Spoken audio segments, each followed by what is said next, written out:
Moi, je m'appelle Frédéric. Et moi Nancy. Et on a 3 enfants, Théo qui a 10 ans, Juliette qui a 8 ans et Violette qui a 5 ans. Nous venons de Belgique. Nous sommes tous les deux dans la quarantaine, on va dire. Et on a des enfants qui grandissent et on s'est dit que c'était maintenant ou jamais, voilà, de profiter d'une parenthèse en famille pendant 1 an. On va faire un tour de l'Atlantique qui devient, somme toute, on l'a découvert, un peu classique. La seule chose qui l'est peut-être un peu moins, c'est qu'on va combiner avec un projet humanitaire au Sénégal au mois de novembre. Le but, c'est d'aller démarrer la construction d'une école maternelle, une extension, donc c'est avec Voile sans frontières. Il y a beaucoup de navigateurs qui sont déjà passés par là. Et puis donc on va les mouiller pendant 3 semaines, 1 mois devant le village de Diogane avec les enfants. Pour ensuite remonter et retraverser via les Açores.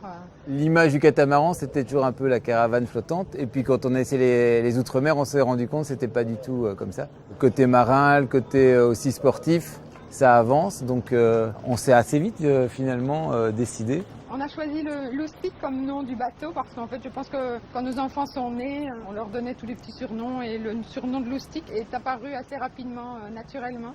Et donc on s'est dit on part en famille, Loustic c'est une petite prolongation de la famille. D'ailleurs on a appelé notre blog 5 Loustics en voyage. Donc les 5 c'est nous et puis Loustic c'est le 6e quelque part. Ça fait plus de 2 ans qu'on est sur ce projet. Ça nous prend beaucoup d'énergie mais c'est en même temps très intéressant parce qu'on a rencontré plein de gens. On a fait plein de choses qu'on n'aurait probablement jamais faites. Comme créer un blog, comme devoir faire des petits films pour faire de la pub, prendre des cours de sauvetage en mer, etc. Donc de météo. Ce que j'espère c'est qu'on en revienne plus fort et plus soudés. Je pense que c'est aussi donner une opportunité à nos enfants de voir autre chose. On a l'habitude de voyager avec eux, mais bon, c'est toujours 15 jours, 3 semaines, c'est assez limité dans le temps. Donc là, je pense que l'idée, c'est vraiment de se découvrir aussi mutuellement.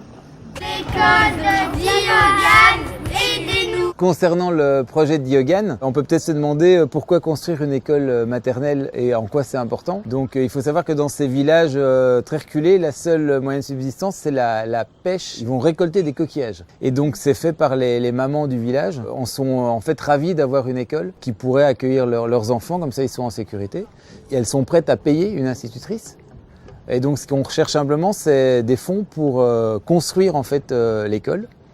Donc c'est une somme qui s'élève à 7 500 €. Pour ce faire, on a utilisé la plateforme de crowdfunding Helloasso. Et donc c'est sur la plateforme Helloasso, c'est vrai qu'on essaie de viser assez large en espérant qu'on aura pas mal de gens intéressés par notre projet, qui pourront aller sur la plateforme extension de l'école de Diogane et nous aider à récolter ça d'ici le mois de novembre. Et tout don est défiscalisable. Mais si vous donnez même 20 €, il y a 10 € qui vous seront remboursés quelque part. Ouais. Voilà. Donc d'avance, merci.